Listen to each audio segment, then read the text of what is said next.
Ilahi anta uddati fi syiddati. Ya Allah, Engkau adalah bekalku pada kesulitanku. Engkau adalah bekal dalam menghadapi kesulitan. Wa mu'nisi fi wahdati, Engkaulah penghiburku pada waktu aku sendiri. Wa hafizi fi ghurubati, Engkaulah yang menjaga aku pada terasinganku. Wa dalili fi hairati, Engkaulah ya Allah petunjukku dalam kebingunganku. Wa malja'i iza dhaqat alayya nafsi, Engkaulah tempat aku bersandar bila mana sempit atasku diriku. Engkau adalah yang mencukupi aku. Sebaik-baik orang yang mencukupi adalah orang yang mencukupi aku. Engkau adalah Tuhanku, sebaik-baik Tuhan adalah Tuhanku. Nah, ini munajatnya orang yang sudah ahlut tamkin, ahlul baqa.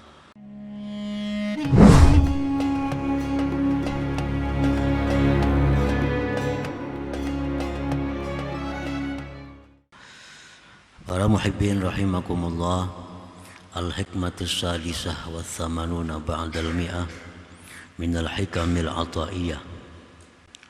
Hikmah yang ke-186 dari Al-Hikamil Ata'iyah. Qala al-Imam Ahmad ibnu Ata'illah as-Sakandari rahimahullah wa nafa'ana bi'ulumihi wa asrarih. Ibaratuhum imma li faydani wujdin aw li qasdi hidayati murid.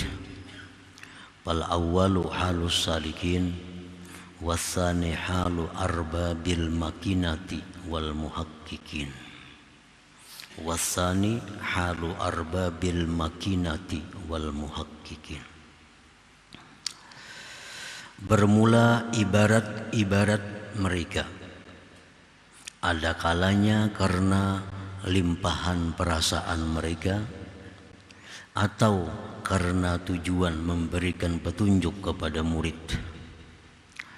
Yang pertama itu adalah keadaannya orang-orang salikin, dan yang kedua itu adalah keadaannya orang-orang yang sudah berada pada makam tamkin atau makamul baqa.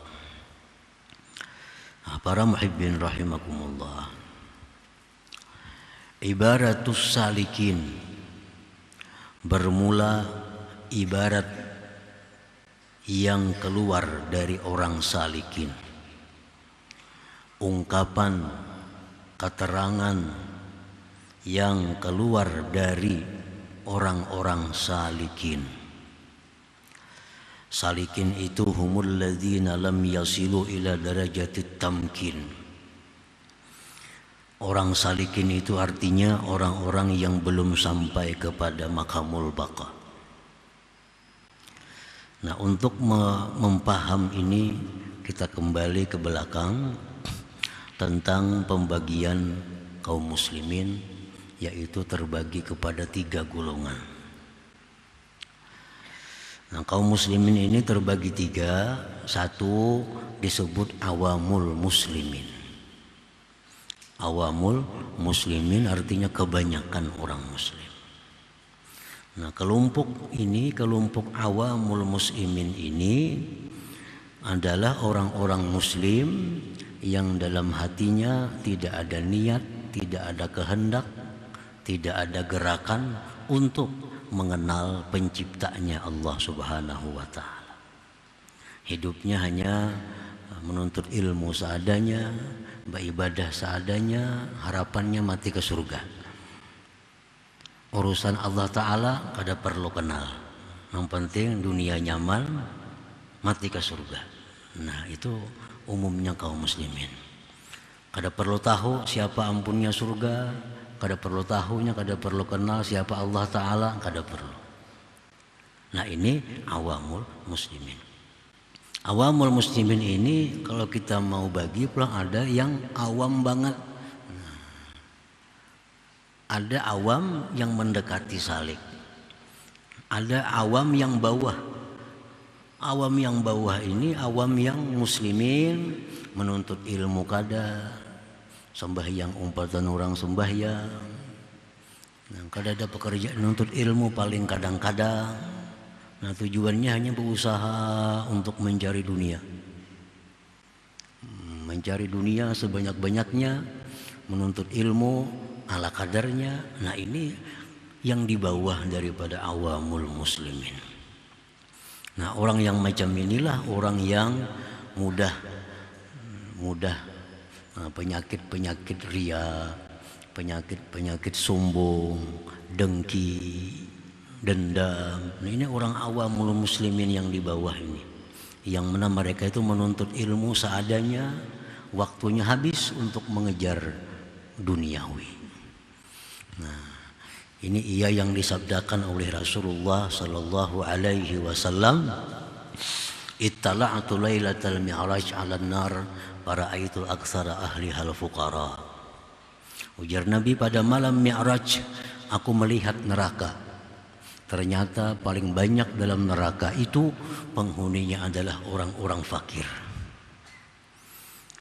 Dalam neraka ternyata paling banyak penghuninya itu orang-orang fakir. Qalu ya Rasulullah minal mal. Sahabat bertanya, wahai Rasulullah, apakah mereka itu fakir harta? Qala la bal minal ilm. Ujar Nabi, mereka bukan fakir harta, tapi fakir ilmu. Orang fakir ilmu itulah yang mayoritas penduduk neraka itu. Artinya hidupnya ya menuntut ilmu ala kadarnya, ibadah ala kadarnya. Yang penting mereka memiliki dunia yang banyak. Nah ini banyak mayoritas penduduk neraka itu, orang awamul muslimin yang di bawah. Nah ada awamul muslimin yang menuntut ilmu. Ini awamul muslimin tapi suka nuntut ilmu, suka nuntut ilmu, suka belajar, suka beribadah. Nah ini sudah mendekati kepada orang salikin, sudah dekat kepada golongan salikin. Nah golongan salikin itu orang-orang yang sudah mempunyai kehendak untuk mengenal Allah. Orang-orang yang sudah melaksanakan program-program agama. Ini sudah mengatur bahwa zikirnya sehari 1000, salawatnya 1000, istighfarnya 1000, dalam menuntut ilmu seminggu 7 kali. Nah diaturnya sudah. Setahap demi tahap dia tinggalkan sifat-sifatnya yang tercela. Setahap demi setahap dia perhiasi dirinya dengan sifat-sifat yang terpuji. Nah ini sudah golongan salikin. Nah jadi itu golongan salikin. Golongan salikin, golongan orang-orang yang ada cita-cita dalam hatinya untuk mengenal Allah. Dan itu sudah dia laksanakan setahap demi setahap. Amalan-amalannya teratur, pribadi-pribadinya terjaga. Nah ini salikin. Salikin ini akan terus berjalan, puncaknya dia akan sampai kepada makamul fana. Nah itu puncaknya makam salikin. Orang yang fana itu orang yang berada di puncak salikin. Belum lagi sampai kepada ahlul baqa, itu orang-orang yang sudah wasilin, yang sampai. Nah, para muhibbin rahimakumullah.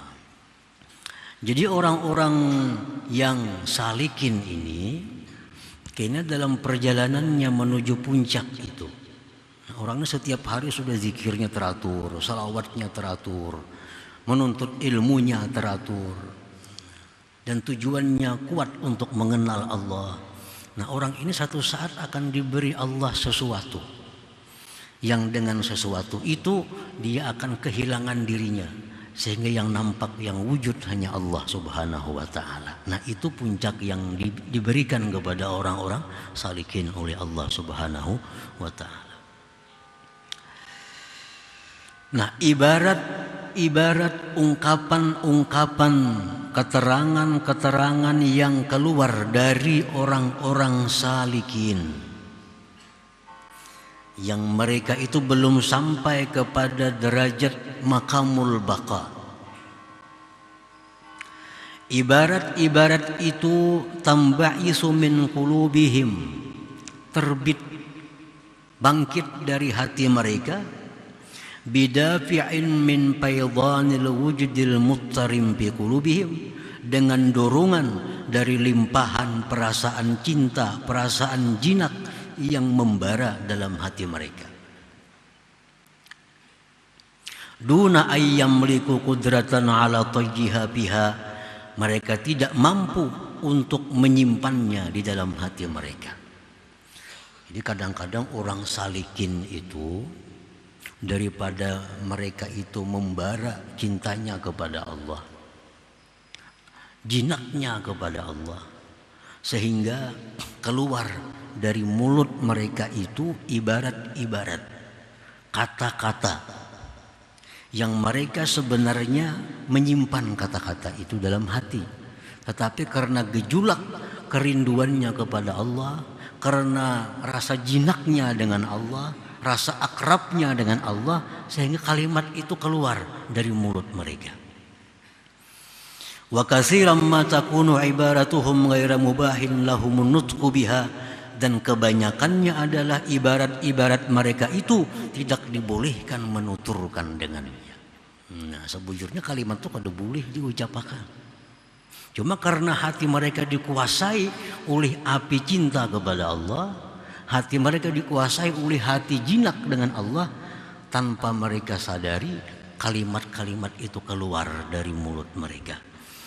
Nah, walakinnahum ma'zurun bidzalik, tetapi mereka itu dimaafkan, nah diuzurkan pada yang demikian, liwuqu'ihim fi halil wujudil multahib bi qulubihim, karena jatuhnya mereka pada keadaan perasaan tadi yang berapi-api, yang bernyala-nyala di dalam hati mereka. Nah, para muhibbin rahimakumullah. Jadi baik yang mereka ucapkan kepada manusia, baik yang mereka khitab Allah Subhanahu wa taala, kadang-kadang keluar dari mereka itu kalimat-kalimat yang sebenarnya kada boleh diucapkan itu. Kada boleh diucapkan. Tapi karena mereka dalam keadaan tadi merasa akrab dengan Allah, merasa jinak dengan Allah, merasa rindu cinta kepada Allah, tak keluar kalimat-kalimat tadi. Mestinya itu dalam hati disembunyikan. Ka'ibarati barakhal aswad yukhatibu biha Allah ta'ala hina istasqa ba'da an kuhitu sab'a sinin. Sebagaimana ibarat ungkapan kata-kata dari Barakh al-Aswad ketika dia mengkhitab Allah minta hujan sesudah diberi kemarau, kemarau panjang selama 7 tahun. Di negeri itu kemarau panjang 7 tahun. Orang tiap minggu sembahyang istisqa kada kabul-kabul sampai 7 tahun peciklik. Di situ ada Barakh al-Aswad ini. Lalu Barakh ini berdoa kepada Allah, yang munajat kepada Allah. Nah, kalimat yang diungkapkan oleh Barakh ini sebenarnya kada dibolehkan. Tapi karena Barakh dalam keadaan seperti tadi, maka itu bisa dimaklum, bisa dimaafkan. Apa ujar Barakh itu? Menghitab Allah Subhanahu wa taala. Ma hadza min fi'alik ya Allah. Ini kemarau panjang bukan perbuatan Engkau ya Allah. Wala hadza min hilmik, dan ini kemarau panjang bukan kasih sayang Engkau, lemah lembutnya Engkau. Wa mal ladzi badalak, ada apa dengan Engkau ya Allah? Ana kasat alaika uyunuk, apakah sudah kurang mata air Engkau? Am anadatir riyah an ta'atik, atau angin sudah kada mau tunduk lagi kepada Engkau? Am nafada ma'indak, atau habiskah bendaharaan Engkau? Amistadda ghadabuk 'alal muznibin alasta kunta ghaffara, atau engkau sangat marah kepada orang berdosa, maka engkau orang yang maha pengampun. Qabla khalqil khatta'in, sebelum engkau ciptakan orang-orang yang berdosa itu. Khalaqtar rahmah, engkau yang menciptakan kasih sayang. Wa amarta bil atfi, engkau perintahkan dengan kasih sayang. Tapi kenapa hujan tidak diturunkan? Nah, ini kalimat barah, ini kalimat yang semacam mengeritik kepada Allah. Nah, ibaratnya itu bisa kita dengar, kita lihat, itu ibarat orang yang mengeritik kepada Allah. Nah, ya Allah, kenapa ada hujan nih? Habiskah air engkau? Kan kayak itu bahasa kitanya. Ya Allah, ini kada hujan, apakah angin kada mau lagi tunduk lawan engkau? Nah, jadi ibarat yang macam itu diungkapkan oleh Barah karena hatinya dalam keadaan terbakar yang demikian tadi. Bersangatan cintanya, bersangatan jinaknya dengan Allah Subhanahu wa Ta'ala, sehingga kehilangan adab dengan Allah. Nah, para muhibbin rahimakumullah, ada lagi di kejadian di kota Basrah, kebakaran di pasar. Di pasarnya kebakaran, habis toko-toko orang. Ada sebuah toko nang taliung api. Di tengah-tengah pasar ada toko sebuah nang kada terbakar. Orang siapa ampunnya tuh? Dicari, oh ada orang tua di kampung sana ampunnya. Dicari orang tua tadi. Sekalinya orangnya orang yang ahli ibadah kepada Allah. Jadi orang napa toko pian tuh ada terbakar. Ada amalan napa? Jenang Tuhan itu menyahut, kadanya wani pang Tuhan membakar toko kun itu. Kadanya wani Tuhan membakar toko kun itu. Aku sudah berjanji lawan Tuhan kada akan membakar toko kun. Nah, itu ungkapan orang demikian, ungkapan orang yang sangat jinak dengan Allah, sangat akrab dengan Allah dalam keadaan seperti itu. Ada lagi seorang yang namanya Samnun. Samnun ini berkata, ya Allah, tidak ada dalam hatiku ini selain engkau. Seluruh diriku ini adalah untuk engkau. Kalau engkau pada percaya, silahkan coba.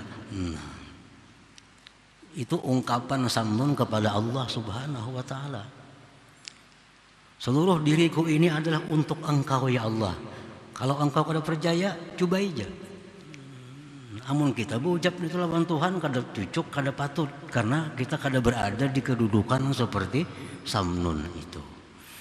Nah, jadi ibarat mereka tadi, karena limpahan perasaan hati mereka yang luar biasa kepada Allah Subhanahu wa Ta'ala. Malam yakun fi hadzal maqam wa yatashabbahu bihim bidzalik halak wa asyrafa 'alal kufur. Barang siapa yang tidak di makam itu, tidak di makam macam bubuhan Barah tadi, dan menyerupai perkataan mereka itu, meniru perkataan mereka itu, maka dia akan binasa dan mendekati kepada kekafiran. Bahaya itu dituruti.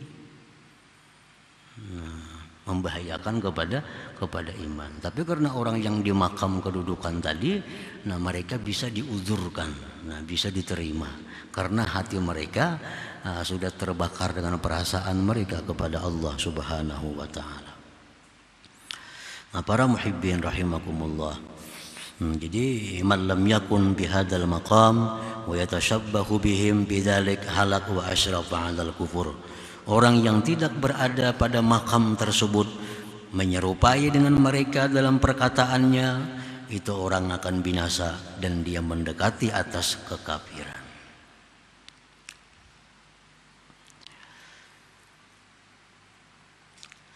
Nah, wa ibaratu ahli tamkin. Nah, sedangkan ibarat ungkapan-ungkapan yang keluar dari orang-orang yang sudah duduk di makam tamkin, di makam baka. Ini orang yang sudah sampai di puncaknya makam fana dan sudah turun ke sebelah, duduknya di makam baka. Makam baka ini orang yang melihat Allah itu, melihat pula ciptaannya. Nah, kalau orang yang di makam fana itu hanya melihat penciptanya, kadang melihat yang dicipta. Orang yang sudah mantap itu orang yang melihat pencipta sekaligus ciptaannya. Begitu dia melihat makhluk itu diciptakan oleh Allah. Nah, itu disebut ngarannya ahlut tamkin.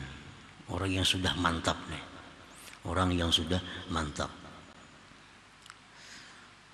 Orang yang melihat Allah dan yang diciptakannya, atau sebaliknya, orang yang melihat makhluk dan melihat penciptanya. Kada bisa lepas. Bila melihat makhluk, ingat Allah. Bila ingat Allah, ingat ciptaannya. Beda dengan orang yang berada di salikin tadi, inya hanya melihat Allah, diingatnya hanya Allah, kada ingat lagi dengan makhluknya. Kalau orang awam hanya makhluk yang dilihatnya, kada tahu lawan Allahnya. Berbalikannya. Orang awam itu hanya makhluk, lupa dengan Allah. Makanya ada ria, makanya ada dendam, makanya ada dengki. Kenapa? Yang dipandangnya hanya makhluk melulu, kada ada memandang Allahnya. Itu makam awam tadi. Sedangkan makam orang yang di puncak salikin, ini hanya memandang Allah, kada memandang lagi makhluknya. Itu belum sempurna juga, walaupun sudah mendekati sempurna. Nah, yang paling bagus itu adalah kedudukan yang ketiga, di mana kita melihat ciptaannya, kita melihat kepada yang menciptanya. Bila kita ingat kepada Allah, kita ingat yang diciptanya. Nah, ini makam ahlut tamkin. Wa ibaratu ahli tamkin muqayyadatun bi quyudis syara' wa yukhatibuna bihal akharin ala wajhil hidayah wal irsyad. Orang-orang yang sudah mantap itu ungkapan-ungkapan kalimatnya, kata-katanya itu terukur, terkait dengan kaitan syariat. Tingkah lakunya, tutur katanya teratur dalam peraturan syariat Allah. Dan mereka menghitab dengan itu ibarat akan yang lainnya atas jalan memberikan hidayah dan petunjuk. Makanya mereka bisa membimbing orang. Nah, mereka bisa mengajarkan kepada orang karena tingkah lakunya, tutur katanya terkait, terukur dengan syara. Kalau orang yang salik tadi kada kau mengajar orang, habisnya orang menuruti kayak inya kelakuannya. Allah Ta'ala kayak kakawanan aja lagi. Karena saking merasa akrabnya tuh. Nah, mereka tuh belum sampai kepada tingkatan memberikan hidayah petunjuk kepada orang lain. Nah, kalau orang yang sudah duduk di makam yang baka ini, kalimat-kalimat yang diucapkannya, yang dituturkannya itu adalah memberikan petunjuk dan irsyad kepada selainnya. Baik ungkapannya kepada Allah, maka ungkapannya kepada Allah itu bisa dijadikan amalan oleh orang yang lain. Misalnya mereka munajat kepada Allah. Nah, kalimat-kalimat itu bisa kita pakai. Karena mereka orang yang sudah mantap itu perkataannya sesuai dengan aturan syariat Allah Subhanahu wa taala. Nah, ka ibarati ba'dihim hina yunaji rabbah, seperti ibarat ungkapan-ungkapan sebagian mereka ketika mereka munajat kepada Allah. Apa munajatnya orang-orang yang sudah sampai ini? Ilahi anta uddati bi syiddati wa mu'nisi bi wahdati wa hafizi bi gurbati wa dalili bi hayrati wa malja'i iza dhaqat alayya nafsi anta hasbi fa ni'mal hasbu hasbi wa anta rabbi fa ni'mar rabbu rabbi. Nah, ini munajat mereka kepada Allah. Kita turuti, bagus.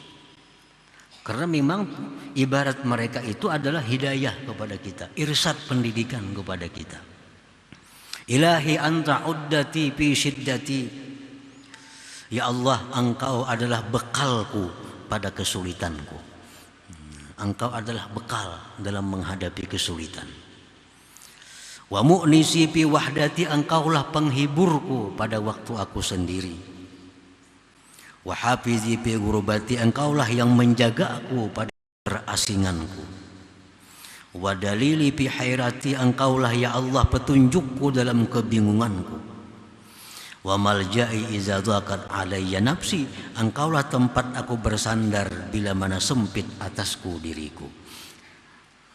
Engkau adalah yang mencukupi aku. Sebaik-baik orang yang mencukupi adalah orang yang mencukupi aku. Engkau adalah Tuhanku, sebaik-baik Tuhan adalah Tuhanku. Nah, ini munajatnya orang yang sudah ahlut tamkin, ahlul baqa. Sesuai dengan apa yang diatur dalam syariat, beradab dengan Allah Subhanahu wa taala, sehingga bisa kita contoh, bisa kita tiru munajat mereka itu. Para muhibbin rahimakumullah. Wa ka'ibarati ba'dihim hina ya'izun nas, dan seperti ibarat mereka ketika mereka memberikan mau'izah kepada manusia. Nah, ungkapan-ungkapan orang yang ahlu tamkin ini pun kalau mereka memberikan mau'izah kepada manusia, itu hidayah, irsyad kepada manusia, petunjuk kepada manusia. Kadang membingungkan dan kadang membahayakan kalau dipakai apa yang diungkapkan oleh mereka itu. Seperti contohnya, man aqbala 'ala Allah aqbalallahu alaihi, wa man a'rada 'anillah a'radallahu an, wa man kana marratan bimarrah kana Allahu kadzalik. Nah, ini ungkapan nasihat orang yang sudah di maqamul baqa kepada kita. Barang siapa yang berhadap kepada Allah, Allah pun akan berhadap kepadanya. Nah, bila kita nih berhadap kepada Allah, Allah akan berhadap kepada kita. Nah, berhadapnya Allah kepada kita macam apa? Memberikan rahmat kepada kita, memberikan ketentraman kepada kita, memberikan ketenangan kepada kita. Kalau kita beribadah kepada Allah, berhadap artinya Allah pun akan berhadap kepada kita. Artinya akan tercurah rahmatnya, petunjuknya, perlindungannya, dan ketenangan. Wa man a'rada 'anillah a'radallahu an. Siapa yang berpaling dari Allah, Allah pun berpaling daripadanya. Namun orang berpaling dari Allah, orangnya kadang beribadah, kadang menghadap Allah, lalai lupa kepada Allah, Allah pun berpaling daripadanya, jauh daripada rahmatnya, daripada perlindungannya. Barang siapa sekali-kali menghadap, sekali-kali berpaling, Allah pun demikian pula. Nah, ini ibarat, ini ungkapan nasihat dari orang yang sudah berada di maqamul baqa. Nah, nasihat mereka itu adalah hidayah kepada kita, petunjuk, bisa kita pakai, bisa kita turuti. Nah, lain hal dengan orang-orang yang berada di makam ahlul ghaibah tadi. Nah, itu kadang-kala diturut, kadang-kala dicontoh, namun jangan disalahkan mereka itu karena mereka dalam keadaan khusus. Nah, para muhibbin rahimakumullah, selanjutnya hikmah yang ke-180.